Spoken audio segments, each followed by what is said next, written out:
Hamas की मौजूदगी है। आपको नहीं लगता हमास को खत्म किया जाना चाहिए जो उन्होंने इजराइल के साथ किया अक्टूबर 7 को? मैम ये बहुत खराब चीज लगती है हमको। तो भैया खान सर ने हमास को इनोसेंट बोला, तो कहा अब इनके टीचर से नेता बनने का समय आ गया है। कभी कहते थे भारत माता की जय, अब हमास की माला जपने लगे हैं। ये वही खान सर हैं जो अपने ह्यूमर और सिंपल पढ़ाने के स्टाइल के चलते फेमस हुए थे, जिनकी टीचिंग के बीच बीच में स्टोरीज और नेशनलिस्ट फैक्ट्स होते थे, और जिनके कारण खान सर ने अपनी छवि जो थी एक नेशनलिस्ट और सेकुलर व्यक्ति की बनाई थी। हमारा साथ देता है इजराइल, हमें हथियार देता है इजराइल, विश्व मंच पर हमारे लिए खड़ा रहता है इजराइल, हमें ड्रोन सप्लाई देता है इजराइल, हथियार देगा इजराइल।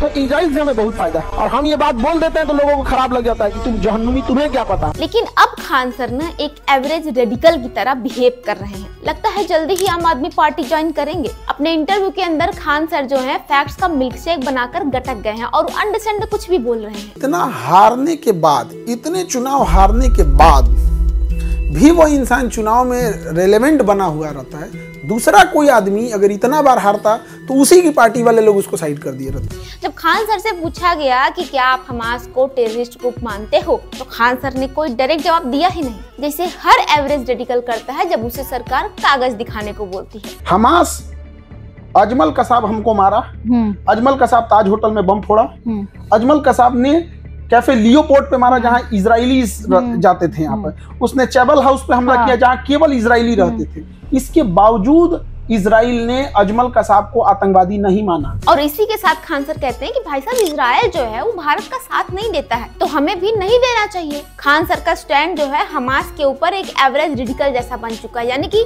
हमास को सपोर्ट करने वाला। हमास एक फिलिस्तीन के लोगों का संगठन है, कहता है कि हम फिलिस्तीन को आजाद कराएंगे। इजराइल कहता है कि फिलिस्तीन को आजाद नहीं करा रहे, ये आतंकवादी है। एक्चुअली ये अपनी जमीन के लिए लड़ते हैं, इजराइल कहता है कि ये आतंकवादी है। इजराइल जानता है कि इन लोगों के पास हथियार के नाम पे छोटे मोटे रॉकेट है, AK-47 की लड़ाई है, ये कुछ नहीं कर पाएंगे। इजराइल इन लोग को प्रोवोक करता है। और आज की डेट में जब हम वीडियोस को एनालाइज कर रहे हैं ना, तो ये कोई नया प्रेम नहीं लग रहा है, बहुत पुराना प्रेम लग रहा है। अपनी पुराने वीडियोस के अंदर भी हमास को एक टेररिस्ट ग्रुप मानने से खान सर को आपत्ति रही है, लेकिन ये पहले समझ में नहीं आता था। कैसे बीच बीच में नेशनलिस्ट बातों का छौक लगाया जाता था ना, तो लोग डिस्ट्रैक्ट हो जाते थे। हमास प्रेम के साथ खान सर का ये भी कहना है कि भाई साहब बेचारा हमास तो मासूम है, वो तो इजराइल ही उसे अटैक करने के लिए उकसाता रहता है, क्योंकि इजराइल को पता है कि हम इन पर डायरेक्ट हमला करेंगे तो दुनिया हमको काव काव करने लगेगी कि काहे मारा कहता इन लोग पे इसके किसी कमांडर को मार देगा गोली, ताकि ये लोग हमला करें। और जैसे ये लोग हमला करते हैं पूरी दुनिया को दिखाता है इजराइल कि देखिए हमास ने मारा, और बदले में इजराइल हमास को पूरी तरह तबाह कर देता है। फिलिस्तीन जो अभी छोटे मोटे कहीं कहीं दुबक के रह रहे हैं लोग, उन लोग के ऊपर बम गिरा देता है। लो भाई साहब, 7 अक्टूबर वाले टेररिस्ट जेनोसाइड पर खान सर ने हमास को क्लीन चिट दे दी है कि इजराइल नहीं उकसाया होगा कि भैया आओ हमारे यहाँ म्यूजिक फेस्टिवल चल रहा है,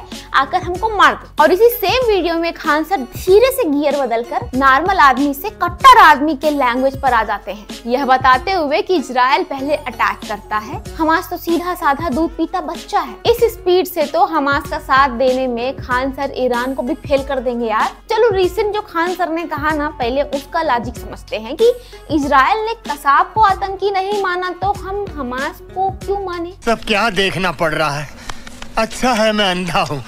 ये तो इनका लॉजिक है जियोपॉलिटिक्स के अंदर। ऐसे जिहादी बेसिक्स के साथ बच्चों को पढ़ाओगे ना, तो कैंपस प्लेसमेंट जो है वो ISI और हमास जैसी मल्टीनेशनल कंपनीज में होगा। और इसीलिए मैं आपको बता दूं कि जब मुंबई पर अटैक्स हुए थे ना, तब इजराइल ने इन अटैक्स को कंडेम किया था। खान सर ये बात बताना भूल गए तो मैं बता देता हूँ कि अटैक के बाद तब की फॉरेन मिनिस्टर ने मीडिया में साफ साफ कहा था कि भारत को कहीं भी हेल्प लगती है तो हम खड़े हैं। और हेल्प ऑफर करने के बाद इजराइल ने भारत के साथ मीटिंग भी की थी। 1965 में पाकिस्तान से युद्ध हो रहा था, तो बिना किसी फॉर्मल रिलेशन के भी इजराइल ने भारत को M58 160 mm मोटर एम्यूनिशन दिए थे, जो युद्ध में काम आए थे। 1971 के युद्ध के समय भी US समेत पूरा वेस्ट भारत पर प्रतिबंध लगा रहा था, पर इजराइल ने उस समय भी भारत की हेल्प की थी। 1998 में भारत के ऊपर सैंक्शंस लगा दिए गए थे एटम बम टेस्टिंग के बाद। 1999 में जब कारगिल हुआ तो सैंक्शंस लगे हुए थे, उसके बावजूद भी इजराइल ने मोटार्स, एमिनेशन, सर्विलांस ड्रोन्स और लेजर गाइडेड मिसाइल्स भारत को दी थी। सैटेलाइट इमेजनरी से पाकिस्तानी लोकेशंस बताई थी भारत को। लेकिन अब खान सर का कहना है कि सब भूल जाओ, खाली कसाब वाला मुद्दा याद रखो बस। ऊपर से कसाब जो है वो लश्कर-ए-तैयबा का टेररिस्ट था और इजराइल लश्कर-ए-तैयबा को ऑलरेडी टेररिस्ट ऑर्गेनाइजेशन मानता है। मतलब भाई साहब कुछ भी चल रहा है। हमास को टेररिस्ट ऑर्गेनाइजेशन न मानने का लॉजिक मेरे सर घुमा देगा भाई, फट जाएगा मेरा सर, चिथड़े उड़ जाएंगे मेरे सर के। अरे मुझे चक्कर आने लग गया अब। पर देखिए जब भी कोई राजनीति में आता है ना तो उसके सुर बदल ही जाते हैं। जब ओझा सर नए आए थे तब उनकी जुबान एकदम कोयल जैसी थी, बाद में कौवा जैसा काव काव करने लगी। अब खान सर के आने की बात चल रही है तो वह भी पॉलिटिशियन बनने की यात्रा शुरू कर चुके हैं। देखिए एस जयशंकर साहब तो पूरी दुनिया को झुका रहे थे। दुख होता है इस चीज को। समाज के 80% लोग भावनाओं में खुश हो जा रहे हैं, लेकिन याद रखिएगा समाज के 20% ऐसे लोग हैं जो आपको जान रहे हैं कि आपने किया क्या है। भाई साहब सेकुलर वोट ऐसे थोड़े ना मिलते हैं। गाजा फिलिस्तीन पर सॉफ्ट स्टैंड रखना पड़ता है, हमास का पक्ष लेना पड़ता है। और खान सर के जो बेसिक्स है ना वो सिर्फ हमास को लेकर नहीं हिले हुए हैं। कसाब और न जाने कितने टेररिस्ट का ट्रेनिंग कैंप जो पाकिस्तान में है उसको लेकर भी खान सर के फैक्ट्स आजकल ऐसे ही हो गए हैं जैसे मानो मैथ का पेपर हो और आप फिजिक्स पढ़कर चले गए हो। ये कैसे हो गया है?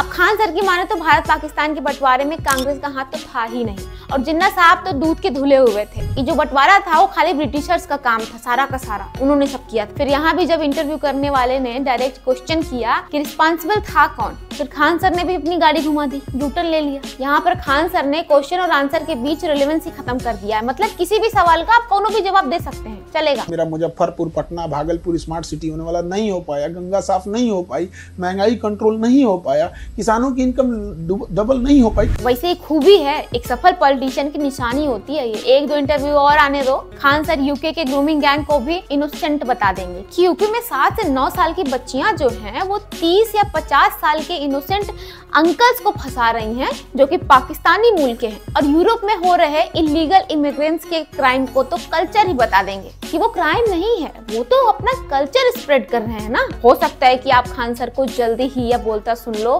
कि बेचारा ओसामा तो प्लेन उड़ाना सीख रहा था, वो तो अमेरिका ने बीच में आसमान में 2 बिल्डिंग बना दी ना, उससे ओसामा का जो प्लेन है ना उसका टायर पंचर हो गया था। अब देखिए मैं खान सर को पूरी तरह से गलत नहीं कहूंगी, कैसे पॉलिटिक्स ना शायद चीज ही ऐसी है, चाहे वो शिक्षक हो या गुंडा, सबका चरित्र एक जैसा कर देती है ना। तो आपका इस बारे में क्या कहना है हमको कमेंट में जरूर बताएं। तो अगर आपको हमारी वीडियो पसंद आई हो तो इसे लाइक शेयर जरूर करें और ऐसे ही और वीडियो के लिए हमारे चैनल को सब्सक्राइब करना ना भूलें।